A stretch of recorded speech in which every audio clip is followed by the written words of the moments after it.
امریکی صدر کا تاج کس کے حوالے؟ امریکی قوم فیصلہ کرنے کے لیے تیار، مختلف ریاستوں میں پولنگ کا عمل مکمل، نتائج آنے کا سلسلہ جاری۔ ڈونلڈ ٹرمپ کا پلہ بھاری، کیملا ہیرس دوسرے نمبر پر ہیں۔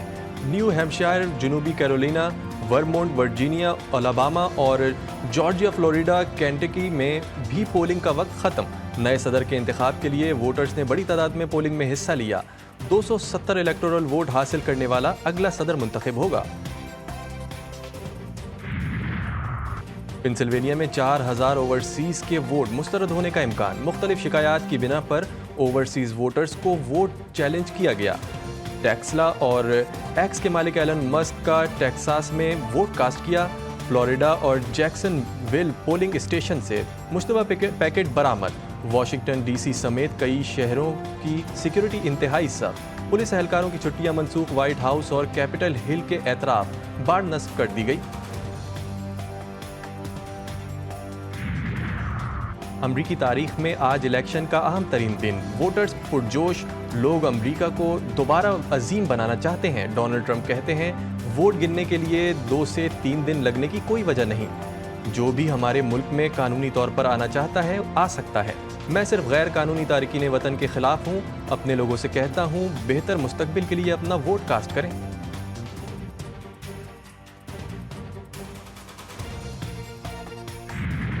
ووٹ امریکی شہریوں کا اثر ہوگا پوری دنیا پر۔ عالمی رہنماؤں کی نظریں بھی امریکی انتخابات پر ہیں۔ روسی صدر، جرمن چانسلر، یورپی اور نیٹو ممبران کیملا ہیرس کے فیورٹ قرار۔ چینی صدر ممکنہ طور پر کیملا ہیرس کی حمایت کرتے ہیں۔ اسرائیلی وزیر اعظم کے ڈونلڈ ٹرمپ کے ساتھ گہرے تعلقات ہیں۔ امریکی تاریخ کے اہم صدارتی انتخابات، جی ٹی وی نیوز کی خصوصی نشریات جاری۔ صدارتی امیدوار کے انتخاب کا طریقہ کار پاکستان پر ہوگا، اس کا کیا اثر؟ ڈیموکریٹک اور ریپبلکن ریاستیں کون کون سی ہیں؟ ووٹنگ سے جشن تک تبصرے اور تجزیے، خصوصی کوریج پاکستان سے ہر خبر پر نظر۔ یہ سب اور بہت کچھ صرف اور صرف جی ٹی وی نیوز پر۔ دنیا کو امن کا درس، لیکن از خود مہلک ہتھیار کی دوڑ میں سب سے آگے۔ آج امریکہ جدید ترین ہائپر سونک جوہری میزائل کا تجربہ کرے گا۔ میزائل کی رینج 15,000 میل فی گھنٹہ ہے، جو آدھے گھنٹے میں دنیا کے کسی بھی کونے کو نشانہ بنا سکتا ہے، برطانوی میڈیا کا دعویٰ۔ اسرائیلی وزیر اعظم کرپشن کے بعد ایک اور اسکینڈل کی زد میں، نیتن یاہو کے مشیروں پر خفیہ دستاویزات کو لیک کرنے کا الزام۔ میڈیا مشیر ایلی فلڈسٹن سمیت متعدد افراد گرفتار، تحقیقات شروع۔ لیکس کے مرکزی کردار ایلی اسرائیلی فوج سے ریٹائرڈ ہیں۔ سیکیورٹی ذرائع کا کہنا ہے کہ ان لیکس کے ریاستی سلامتی کو خطرے اور یرغمالیوں کی رہائی کے مذاکرات میں خلل ڈالا ہے۔ ناجائز ریاست میں حکومت کو لینے کے دینے پڑ گئے، اسرائیلی وزیر دفاع یوف گیلنٹ برطرف۔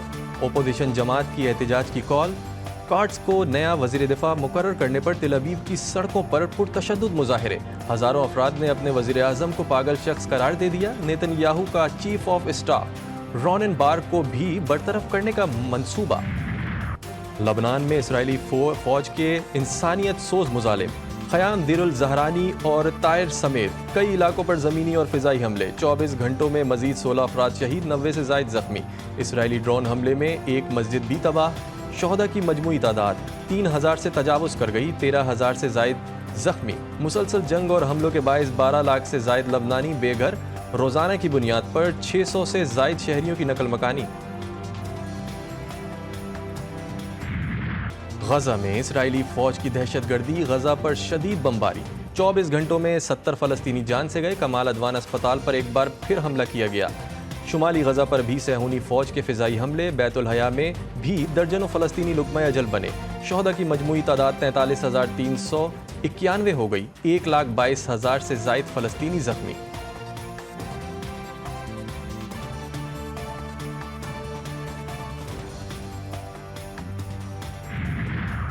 وزیر اعظم شہباز شریف سے ایرانی وزیر خارجہ عباس عراقچی کی ملاقات۔ وزیر اعظم کا غزہ میں جنگ بندی اور انسانی امداد کی فراہمی پر زور۔ ایران پر اسرائیلی حملے کی مذمت، ایران کی خود مختاری اور علاقائی سالمیت کی حمایت کا اعادہ۔ وزیر اعظم نے ایرانی سپریم لیڈر اور صدر مسعود پزشکیان کے لیے نیک خواہشات کا اظہار بھی کیا۔ پاک ایران برادرانہ تعلقات مزید مستحکم کرنے کے عزم کا اعادہ۔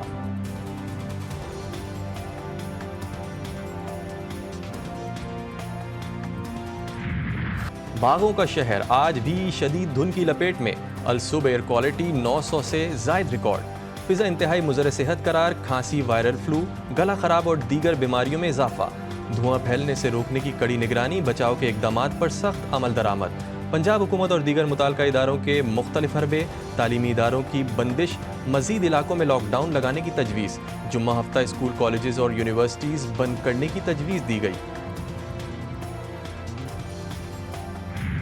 اعلیٰ عدلیہ میں ججز کی تقرری، چیف جسٹس کی زیر صدارت جوڈیشل کمیشن کا پہلا اجلاس، جسٹس امین الدین کی سربراہی میں 7 رکنی آئینی بینچ تشکیل دے دیا گیا۔ پنجاب سے جسٹس امین الدین اور جسٹس عائشہ ملک، سندھ سے جسٹس محمد علی مظہر اور جسٹس حسن اظہر رضوی، بلوچستان سے جسٹس جمال مندوخیل اور جسٹس نعیم اختر افغان، خیبر پختونخوا سے جسٹس مسرت ہلالی کو آئینی بینچ میں شامل کیا گیا ہے۔ بینچ کی تشکیل کا فیصلہ 7-5 سے کیا گیا۔ چیف جسٹس یحییٰ افریدی، جسٹس منصور علی شاہ، جسٹس منیب اختر، عمر ایوب اور شبلی فراز نے مخالفت میں ووٹ دیا۔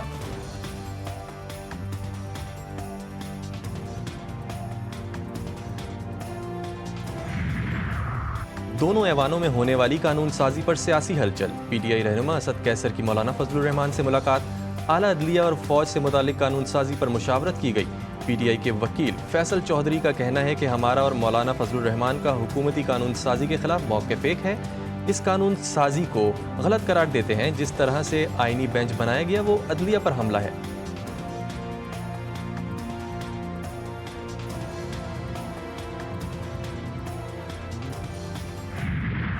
وعدوں سے مکرنا، مشاورت سے فرار اور کوارڈینیشن سے انکار، بلاول بھٹو حکومت سے ناراض، حکومتی اتحاد کی کشتی ہچکولے کھانے لگی۔ بلاول بھٹو نے بطور احتجاج گزشتہ ہفتے جوڈیشل کمیشن سے اپنا نام واپس لیا۔ بلاول کا کہنا ہے کہ حکومت نے جوڈیشل کمیٹی میں مسلم لیگ نون اور پی پی کی مساوی نمائندگی کے وعدے کو پورا نہیں کیا۔ حکومت کے ساتھ پی پی کے مستقبل کا فیصلہ پیپلز پارٹی کی سینٹرل ایگزیکٹو کمیٹی کرے گی۔ بلاول بھٹو وطن واپسی پر سینٹرل ایگزیکٹو کمیٹی کا اجلاس بلائیں گے، اہم فیصلے متوقع۔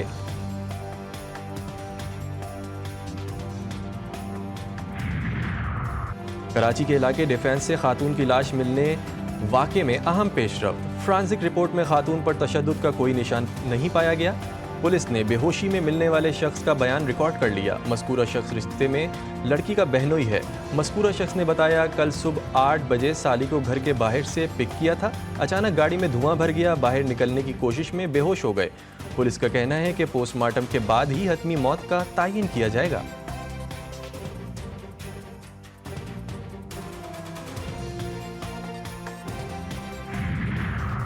جنوبی وزیرستان میں نامعلوم ملزمان کا کار پر راکٹ لانچر سے حملہ، ملزمان کی اندھادھند فائرنگ سے پولیس اہلکار سمیت 3 افراد جاں بحق، لاشوں کو پوسٹ مارٹم کے لیے وانا اسپتال منتقل کر دیا گیا۔ پولیس نے ملزمان کی تلاش اور تحقیقات شروع کر دی۔ پسند کی شادی کرنا نوجوان جوڑے کو مہنگا پڑ گیا۔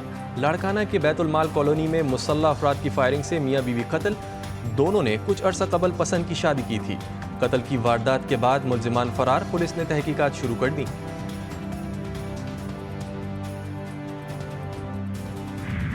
شہداء کے مشن کو حق خودارادیت کے حصول تک جاری رکھنے کا عزم، پاکستان سمیت دنیا بھر میں بسنے والے کشمیری آج یوم شہداء جموں منا رہے ہیں۔ ڈوگرا مہاراجہ ہری سنگھ کی فورسز، بھارتی فوجیوں اور ہندو انتہا پسندوں نے جموں کے مختلف علاقوں میں نومبر 1947 کے پہلے ہفتے میں لاکھوں کشمیریوں کو شہید کر دیا تھا۔